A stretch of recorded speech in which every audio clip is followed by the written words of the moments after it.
Hello दोस्तों, आपका स्वागत है त्रिशक्ति एकेडमी में। और स्टूडेंट, आज हम एक बहुत ही इंपॉर्टेंट इन्फॉर्मेशन के बारे में डिस्कस करने जा रहे हैं जो कि उत्तराखंड पॉलिटेक्निक काउंसलिंग 2022 से रिलेटेड है। स्टूडेंट, आप सभी लगभग 1.5 महीने से एग्ज़ाम के रिज़ल्ट आने के बाद काउंसलिंग का वेट कर रहे हैं। बहुत आप लोगों ने वेट किया, पर अब क्या है, आपकी जो काउंसलिंग की जो डेट है वो आ चुकी है। 20 अगस्त 2022 से आपकी काउंसलिंग होगी, फर्स्ट काउंसलिंग, और सेकंड काउंसलिंग होगी 3 सितंबर 5 सितंबर तक। तो आप लोगों का इंतज़ार ख़त्म हो गया है। पूरी कंप्लीट इन्फॉर्मेशन मैं आपको इस वीडियो में दूंगा। इसकी पीडीएफ भी हम आपको अपने टेलीग्राम चैनल पर अवेलेबल करवा देंगे। स्टूडेंट, अभी साइट में थोड़ा बग चल रहा है, तो इस कारण देखिए साइट में नहीं, यहाँ पर कहीं पर नहीं देखी जा रही है, कहीं कहीं पे डाउनलोड भी हो जा रही है। तो अभी ये कम्प्लीटली साइट पर आपको हो सकता है नहीं मिले, पर हम आपको ये टेलीग्राम चैनल में अवेलेबल करवा देंगे त्रिशक्ति एकेडमी के। तो स्टूडेंट, यहाँ पर मैं आपको पूरी इन्फॉर्मेशन विद डिटेल्स यहाँ पर स्टूडेंट आपको बताऊँगा। तो स्टूडेंट, आप सबसे पहले देख लीजिए कि अब आपकी जो काउंसलिंग है वो 20 अगस्त से होने वाली है। तो ये आपके लिए सबसे इम्पॉर्टेंट महत्वपूर्ण सूचना है। तो चलिए मैं आपको पढ़कर सुनाता हूँ कंप्लीट इन्फॉर्मेशन, और इसमें इंपॉर्टेंट क्या क्या है वो आपको बताता हूँ। क्या क्या आपको कैसे काउंसलिंग करनी है, ये सभी चीज़ें हम आपको बताएंगे स्टूडेंट। तो चलिए यहाँ पर मैं आप PDF ओपन करता हूँ। तो स्टूडेंट, यहाँ पर आप देखिए कंप्लीट इन्फॉर्मेशन है। यहाँ पर प्रेषक संयुक्त सचिव उत्तराखंड प्रावधानिक शिक्षा परिषद ने यहाँ पर ये सभी प्रधानाचार्यों को यहाँ पर भेजी है। यहाँ पर आप देख सकते हैं कि प्रथम जो काउंसलिंग है 2022-23 के लिए, उसकी जो प्रथम काउंसलिंग है वो 20 अगस्त से 23 अगस्त के बीच होगी, और ब्रांच जो आवंटन होगा वो 26 अगस्त 2022 को होगा। आवंटी संस्थान में जो रिपोर्ट के लिए आप कब जाएंगे, जब आपको आपका रिज़ल्ट आ जाएगा तो 27 तारीख से आप जो है, और 30 तारीख तक फर्स्ट काउंसलिंग के लिए आप कॉलेज में जाएंगे। जो कॉलेज आपको अलॉट होगा वहाँ पर अपने डॉक्यूमेंट जमा करने के लिए जाएंगे। और यहाँ पर जीप 2022 प्रवेश परीक्षा में सम्मिलित समस्त अभ्यर्थी काउंसलिंग हेतु पात्र, यानी जिन्होंने भी जीप का एग्ज़ाम दिया था वो यहाँ पर पात्र होंगे। द्वितीय जो काउंसलिंग होगी वो 3 सितंबर से 5 सितंबर के बीच में होगी। 9 तारीख को इसका रिजल्ट आएगा, और ये आपको दिनांक 10 से 13 तारीख तक आप क्या करेंगे, संस्थान में आप अपने जांच, जो आपके प्रवेश की जो तिथि है वो यहाँ तक रहेगी 10 से 13 तक। प्रथम चरण में प्रतिभाग ना कर सके अभ्यर्थी या जिन्हें अपनी सीट बदलनी है, अपग्रेड करनी है, वो यहाँ पर सेकंड काउंसलिंग में भाग ले सकते हैं। मान लीजिए कि किसी स्टूडेंट को कोई ऐसी ब्रांच मिली जिससे वो संतुष्ट नहीं है फर्स्ट काउंसलिंग में, तो सेकंड काउंसलिंग भी करा सकते हैं, वो सेकंड काउंसलिंग भी करा सकते हैं। आवश्यक निर्देश क्या हैं? आवश्यक निर्देश यहाँ पर हैं कि ऑनलाइन काउंसलिंग से संबंधित समस्त जानकारी जो आपकी जो वेबसाइट है ubtr.admissions.nic.in पर अवेलेबल रहेंगी। जीप 2022 की प्रवेश परीक्षा में सम्मिलित समस्त अभ्यर्थी ऑनलाइन काउंसलिंग हेतु पात्र हैं, किंतु ऐसे अभ्यर्थी जो उत्तराखंड के स्थायी निवासी नहीं हैं एवं पाठ्यक्रम में प्रवेश हेतु न्यूनतम अर्हता परीक्षा उत्तराखंड से पूर्ण नहीं किया काउंसलिंग हेतु पात्र नहीं होंगे। स्टूडेंट, मैं आपको बता दूं कि या तो आपके पास उत्तराखंड का डोमिसाइल होना चाहिए, और दूसरी चीज़ है, अगर आपके पास डोमिसाइल नहीं है तो आपको उत्तराखंड से 10th पास होना चाहिए। ये एक क्राइटेरिया है। अगर आप इस क्राइटेरिया को फुलफिल करते हैं तो आप यहाँ पर काउंसलिंग भरिए। अगर आपके पास डोमिसाइल भी नहीं है और आपके पास यहाँ से 10th भी नहीं है तो आप यहाँ के पात्र नहीं हैं। ऑनलाइन काउंसलिंग हेतु अभ्यर्थी काउंसलिंग की वेबसाइट पर जाकर लॉगिन पासवर्ड बनाकर रजिस्ट्रेशन की कार्रवाई पूर्ण करेंगे, यानी आप अपनी लॉगिन आईडी बनाएंगे, उस पर पासवर्ड वगैरह डालेंगे, उनको आप याद रखेंगे। रजिस्ट्रेशन के लिए अभ्यर्थी को जो रोल नंबर है और रजिस्ट्रेशन जो नंबर है, जन्म तिथि की जानकारी होनी अनिवार्य होगी, यानी जो आपका रोल नंबर था जीप का, और जो आपके रजिस्ट्रेशन नंबर था, और आपकी डेट ऑफ बर्थ, ये सब जरूरी है। अभ्यर्थी वेबसाइट पर रजिस्ट्रेशन एवं पासवर्ड बनाते समय संपूर्ण विवरण, जैसे आपकी क्या श्रेणी है, जनरल हैं, SC हैं, ST, अपनी कैटेगरी, OBC, उप श्रेणी, लिंग, अपना जो यहाँ पर उत्तराखंड डोमिसाइल इत्यादि ध्यानपूर्वक चेक कर लें, एवं आवश्यक संशोधन रजिस्ट्रेशन के समय ही कर लें, ये ध्यान रखिएगा। और अगर रजिस्ट्रेशन में अभ्यर्थी जो सूचना भरेगा, अभ्यर्थी के पास वो प्रमाण पत्र होने चाहिए। अगर आप किसी कैटेगरी से हैं तो आपके पास वो सर्टिफिकेट होना चाहिए जब आप एडमिशन लेंगे, ये ध्यान रखिएगा। अब यहाँ पर देखिए, जिन अभ्यर्थियों को प्रथम काउंसलिंग के माध्यम से राजकीय एवं राजकीय प्राप्त में आवंटित हो जाएंगी सीट, उनको देखिए 8,000 रुपये फ़ीस उनकी होगी सेमेस्टर की। ये यहाँ पर फीस लेके 8,000 रुपये लेकर उन्हें कॉलेज में जाना होगा। अपना अलॉटमेंट लेटर, स्टूडेंट जैसे कि आपको बताया 20 से कितनी तारीख तक, आपके 23 तारीख तक आपकी काउंसलिंग होगी। 26 को आपको अलॉटमेंट लेटर मिल जाएगा, वो भी आप जो आपको सीट मिली होगी उसको आप डाउनलोड करके अलॉटमेंट लेटर निकाल के उस कॉलेज में जहाँ पे आपको एडमिशन मिला है वहाँ पर आप जा सकते हैं, और वहाँ पर आपको फ़ीस भी वहाँ पर सबमिट करनी होगी, क्योंकि 8,000 रुपये लिख रखा है यहाँ पर। जो अभ्यर्थी काउंसलिंग के माध्यम से प्रवेश की कार्यवाही पूर्ण कर लेते हैं एवं द्वितीय काउंसलिंग में सम्मिलित होकर सीट अपग्रेड करते हैं, ऐसे अभ्यर्थियों को पुनः अभिलेख सत्यापन की जरूरत नहीं पड़ेगी। स्टूडेंट, ऐसा आप कर सकते हैं कि आपने जैसे मान लिया आपने पिथौवाला में एडमिशन ले लिया, पर आपको अब श्रीनगर जाना है, तो आपको दोबारा एडमिशन कराने की जरूरत नहीं। अगर आपने फर्स्ट काउंसलिंग में एडमिशन करा रखा है तो आपकी सीट क्या हो जाएगी, अपने आप ट्रांसफ़र हो जाएगी। यहाँ पर ये लिखा हुआ है, जो अभ्यर्थी प्रथम काउंसलिंग के माध्यम से प्रवेश की कार्यवाही पूर्ण कर लेते हैं एवं द्वितीय काउंसलिंग में सम्मिलित होकर सीट अपग्रेड करते हैं, ऐसे अभ्यर्थियों को पुनः जो है डॉक्यूमेंट वेरिफिकेशन की जरूरत नहीं होगी। ऐसे अभ्यर्थियों की सीट स्वतः ही उन्हें संस्थान में अपग्रेड कर दी जाएगी। ये सबसे इंपॉर्टेंट है कि अगर जैसे मानिए आपको गवर्नमेंट पॉलिटेक्निक श्रीनगर में जो आपकी 1% ब्रांच थी वो मिल गई, तो पिथौरागढ़ से आपका अपने आप ही ट्रांसफ़र हो जाएगा। अतः प्रथम काउंसलिंग के माध्यम से प्रवेशित अभ्यर्थी उसी दशा में द्वितीय काउंसलिंग में रजिस्ट्रेशन करें यदि उन्हें सीट अपग्रेड करनी हो। सीट अपग्रेड करने की स्थिति में पुरानी सीट का प्रवेश रद्द हो जाएगा। मानिए अगर आपको कहीं नई सीट मिल जाती है तो आपकी पुरानी सीट रद्द हो जाएगी और आप पुरानी सीट पर कोई दावा नहीं कर सकते, ये ध्यान रखिएगा। संस्थान ब्रांच आवंटन की जानकारी अभ्यर्थी निर्धारित तिथि के दौरान वेबसाइट पर अपना अलॉटमेंट लेटर प्रिंट कर सकता है और इसकी जानकारी उसको मोबाइल नंबर और SMS पर भी दी जाएगी। जिस दिन रिजल्ट आएगा इसका मतलब आपको यह है कि उस दिन आप साइट पर अपना अलॉटमेंट लेटर डाउनलोड कर सकते हैं। किसी भी आरक्षण लेने के लिए आपको उत्तराखंड का स्थायी निवासी होना आवश्यक है, ये ध्यान रखिएगा। फिर आपका डोमिसाइल भी होना चाहिए यहाँ का। ये यहाँ पर लिखा हुआ है पूरा, आप देख सकते हैं, जिसे प्रवेश के समय आवंटित संस्थान में जमा करना अनिवार्य होगा, स्थायी निवास प्रमाण पत्र। अतः ऐसे अभ्यर्थी जिनके पास उत्तराखंड का स्थायी निवास प्रमाण ना हो उनके लिए पाठ्यक्रम की क्या होनी चाहिए, 10th यहाँ से मिनिमम पास होना चाहिए। अभ्यर्थियों द्वारा आरक्षण से संबंधित के लिए उत्तराखंड अभी आपको प्रारूप जो होगा उसी के अनुसार आपको उपलब्ध कराने होंगे। अपने जो प्रमाण पत्र हैं SC का ST का जो भी है वो आप देख सकते हैं। यदि किसी अभ्यर्थी द्वारा प्रवेश के समय आवश्यक प्रमाण पत्र उपलब्ध नहीं कराए जाते हैं, अगर आपने देखिए एडमिशन के समय मानिए आपका डोमिसाइल नहीं बनता है, तो उस स्थिति में यहाँ पर लिखा है कि तो अभ्यर्थी का आवंटन स्वतः ही निरस्त कर दिया जाएगा और अगले चरण की काउंसलिंग में उक्त सीट को रिक्ति के रूप में प्रदर्शित किया जाएगा। मतलब आपकी सीट कैंसिल हो जाएगी और वो अगली उसमें क्या हो जाएगा, वो सीट खाली रहेगी आपकी, यानी आपको सीट नहीं मिलेगी। यहाँ पर लिखा है प्रवेश के इच्छुक अभ्यर्थी ऑनलाइन काउंसलिंग में इंटरनेट के माध्यम से कहीं से भी आप कर सकते हैं। ऑनलाइन ही काउंसलिंग होगी, ऑफलाइन काउंसलिंग नहीं होगी, ये ध्यान रखिएगा। फिर यहाँ पर देखिए TFW में अगर आपको एडमिशन लेना है तो 5% सीट ही TFW के लिए हैं और जो उत्तराखंड के स्थायी निवासी हों और जिनकी आय 4.5 लाख रुपये से कम हो। तो मैंने आपको पहले बता रखा है TFW में होने के लिए आपके फादर का इनकम सर्टिफिकेट होना चाहिए।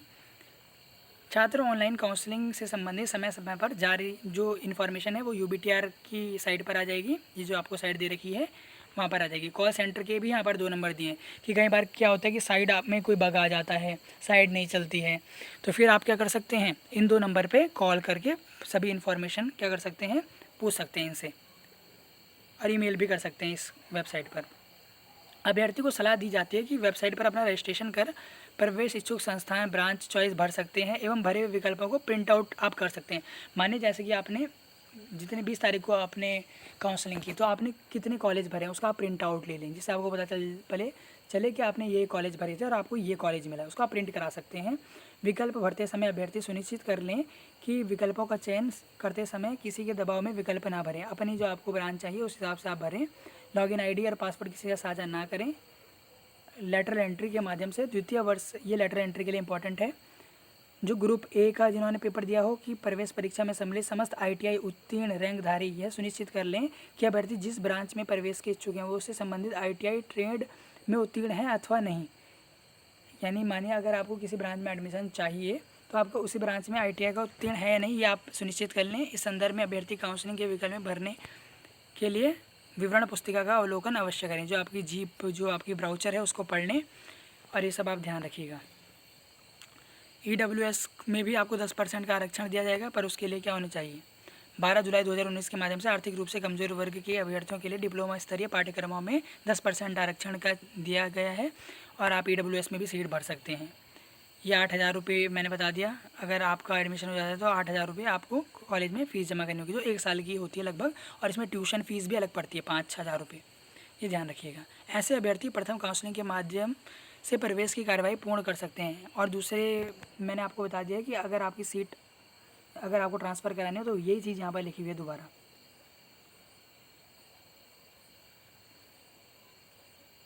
और यहाँ पर स्टूडेंट देखिए, यदि कोई अभ्यर्थी किसी भी राजकीय और राजकीय सहायता पॉलिटेक्निक में इसे संबंधित सहायता प्राप्त करने के लिए उपस्थित होता है तो संस्थानों द्वारा अभ्यर्थियों को विकल्प भरने में सहायता करनी होगी। यानी अगर आपको कोई चाहते हैं कि पॉलिटेक्निक में आपकी हेल्प करें कोई, तो आप जा सकते हैं वहाँ पर। सभी संस्थान काउंसलिंग प्रारंभ होने से पहले वेबसाइट से सीट मैट्रिक्स डाउनलोड कर अपने संस्थान से संबंधित पाठ्यक्रमों की जानकारी एवं प्रवेश क्षमता का अवलोकन अवश्य कर लें।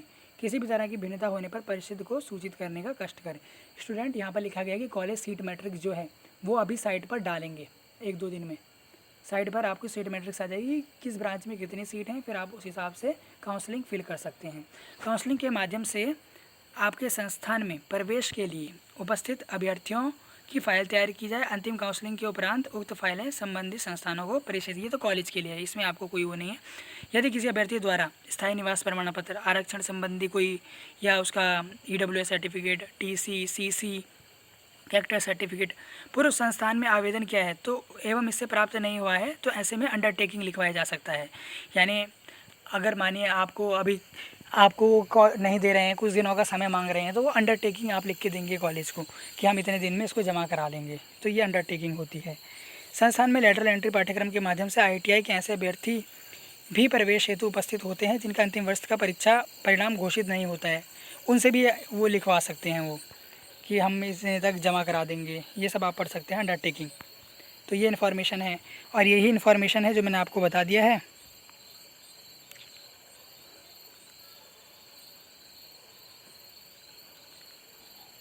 और ये सब मैं इन्फॉर्मेशन आपको बता चुका हूँ, कब से कब तक काउंसलिंग होगी, कब सीट आवंटित होगी। और यहाँ पर साइट बता दी है, लॉगिन ID पासवर्ड बना देंगे। 8,000 रुपये फ़ीस है जो अभ्यर्थी प्रथम काउंसलिंग में, अच्छा द्वितीय काउंसलिंग में, ये भी आपको बता दिया है कि अगर आप सीट अपग्रेड कराना चाहते हैं तो सीट भी अपग्रेड करा सकते हैं। फिर यहाँ पर आपको अलॉटमेंट लेटर आप प्रिंट कर सकते हैं। आरक्षण के लिए आपको उत्तराखंड का स्थायी प्रमाण पत्र होना चाहिए, यानी उस फॉर्मेट में होना चाहिए जो उत्तराखंड का है। और यहाँ पर आप कहीं से भी ऑनलाइन इसको कर सकते हैं और आप समय समय पर आप इस साइट पर चेक कर सकते हैं और इस नंबरों पर आप कॉल करके अपनी प्रॉब्लम्स जो हैं वो भी पूछ सकते हैं। लेटर एंट्री के लिए भी यहाँ पर लिखा हुआ है कि ITI जिस ब्रांच में उन्होंने ITI की है, हो सके तो उसी ब्रांच में वो पॉलिटेक्निक भी यहाँ पर लिखा हुआ है इस तरीके से कि ग्रुप A की प्रवेश परीक्षा में सम्मिलित समस्त ITI उत्तीर्ण रैंकधारी यह सुनिश्चित कर लें कि अभ्यर्थी जिस ब्रांच में प्रवेश कर चुके हैं वे उससे संबंधित ITI ट्रेड्स में उत्तीर्ण है या नहीं।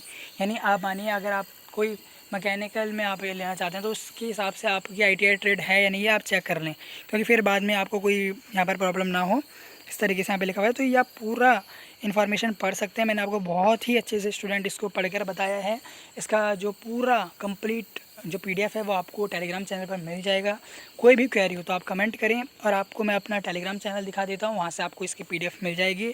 आप कोई भी आपको क्वेरी हो तो आप कमेंट करें। और स्टूडेंट, मैंने आपको पहले भी कहा, जिन स्टूडेंट को अगर काउंसलिंग करवानी है तो वो क्या कर सकते हैं, हम लोग को भी अपना क्या कर सकते हैं, इंस्टाग्राम में आप अपनी ID पासवर्ड भेज सकते हैं। जिसकी भी हमें करनी होगी उसको हम कमेंट कर देंगे, उससे हम बात कर लेंगे। अपना फ़ोन नंबर भी आप हमें भेज सकते हैं, वहाँ पर अपनी ID पासवर्ड आप भेज सकते हो। क्योंकि पिछली बार लगभग 200 से 300 हमारे पास रिक्वेस्ट आई थी। हमने एक स्टूडेंट का किया था, पहली बारी में ही उसको मनपसंद कॉलेज मिल गया था। क्योंकि स्टूडेंट, इससे आप लोगों को भी, अगर हम आपको ऑनलाइन वीडियो बनाकर दिखाते हैं कि स्टूडेंट इस तरीके से आप काउंसलिंग करें तो आपको बहुत हेल्प हो जाएगी। क्योंकि पिछली बार भी पहले हम लोगों ने यहाँ से काउंसलिंग फिल की थी और तब जाके स्टूडेंट ने सेम एज़ इट इज़ उसी तरीके से काउंसलिंग की थी और सब स्टूडेंट्स को कॉलेज मिला था। जो स्टूडेंट ने जल्दबाजी में 1 या 2 कॉलेज भर दिए, 1 या 2 ब्रांच भर गई, उनकी अच्छी रैंक होने के बाद भी उन्हें कॉलेज नहीं मिला है। तो सबसे इम्पॉर्टेंट यह है कि आप काउंसलिंग अच्छे से करें। ऐसा भी देखा गया जिनकी 3 से 4,000 रैंक थी उन्हें पहली बारी में ही उनकी मनपसंद कॉलेज मिल गया, और जिनकी 600-700 रैंक है उनको कॉलेज नहीं मिला। इस तरीके से स्टूडेंट्स ने काउंसलिंग की, यानी काउंसलिंग सही तरीके से नहीं की। तो अगर आप काउंसलिंग को सही तरीके से करना चाहते हैं तो आप, मैंने जैसे आपको बताया, अपना ID पासवर्ड आप हमें भेज सकते हैं और उस तरीके से फिर हम आपको कमेंट कर देंगे, आपसे संपर्क में रहेंगे। आपकी जितनी भी सीट अलॉटमेंट है वो आपको सेंड कर देंगे, वो आप अपना देख भी सकते हैं, वो हम आपको सेंड कर देंगे और आपको सीट भी मिल जाएगी। इस तरीके से हमने पिछली बारी काउंसलिंग की थी। तो इस बारी भी आप हमारे इंस्टाग्राम चैनल भी मैं आपको बता दूंगा अपना, वहाँ पर आप काउंसलिंग करवा सकते हैं। पिछली बार भी आपके बहुत सारे सीनियर्स ने, आप प्रीवियस मैसेजेस पढ़ सकते हैं टेलीग्राम पे, हम लोगों ने ही उनकी काउंसलिंग की थी। तो यहाँ पर उनको पहली बारी में कॉलेज मिल गया था। अगर आप भी इस तरीके से चाहते हैं काउंसलिंग में कोई गलती ना हो, क्योंकि पिछली बार 800 रैंक वाला हमारा एक स्टूडेंट यहाँ पर, उसको government polytechnic Dehradun last counselling में, स्पॉट काउंसलिंग में जाकर मिला और उसकी रैंक 800 थी और मैकेनिकल ब्रांच मिली थी, क्योंकि उसने सही तरीके से काउंसलिंग नहीं की थी। तो उसको बहुत दूर दूर पहाड़ों में कॉलेज मिल रहे थे और जहाँ उसको चाहता था मनपसंद ब्रांच नहीं मिल पा रही थी। तो ये ध्यान रखिएगा। और कोई भी क्वेरी हो तो आप कमेंट करिए। अभी मैं आपको अपना पेज दिखा देता हूँ जहाँ पर आप इंस्टाग्राम पे हमें मैसेज कर सकते हैं। तो आप अपने रैंक, अपने जो आईडी पासवर्ड है, आप हमसे बात कर सकते हैं। जिसको भी हम मैसेज करेंगे उससे हम बात कर लेंगे। और कोई भी क्वेरी हो तो आप कमेंट करें। आगे हमारे चैनल से बने रहिए, क्योंकि अभी सीट मैट्रिक्स आनी बाकी है। सीट मैट्रिक्स भी आपको पूरी तरीके से समझाएंगे। तो मैं आपको स्टूडेंट वो दिखा देता हूँ पेज अपना। तो स्टूडेंट यहाँ पर आप देख सकते हैं, ये हम लोगों की आईडीज़ हैं जहाँ पर आप हमें मैसेज कर सकते हैं। फेसबुक पर त्रिशक्ति अकेडमी 03 टेलीग्राम है आपका त्रिशक्ति अकेडमी 03। यहाँ पर आप अपना हमें आईडी पासवर्ड, अपना जो भी रोल नंबर है वो आप हमें भेज सकते हैं और हम आपका पूरा आपकी, अगर हम, क्योंकि देखिए स्टूडेंट उसी बच्चे को ज़्यादा अधिकतर चुनते हैं जिनकी अच्छी रैंक होती है, बिलो 500, बिलो 1000, क्योंकि उसमें देखिए हमें इजी रहता है, क्योंकि पहली काउंसलिंग में उसको एडमिशन भी मिल जाता है और सही तरीके से अगर काउंसलिंग करें तो कॉलेज भी सही मिल जाता है। तो यहाँ पर आप हमें फॉलो कर सकते हैं और टेलीग्राम पर अभी आपको PDF इसकी प्रोवाइड की जाएगी। कोई भी क्वेरी हो तो आप कमेंट करें। अगर आप कोई भी दिक्कत लगती है आप कमेंट करें, बेफिक्र होकर आप कमेंट करें। वीडियो कैसा लगा कमेंट करें। कोई भी क्वेरी हो तो आप कमेंट कर सकते हैं। आई होप आप लोगों को वीडियो अच्छी लगी होगी। आप लोगों की इतनी दिनों से आप टेंशन में थे कि कब काउंसलिंग डेट आएगी, कब काउंसलिंग डेट आएगी।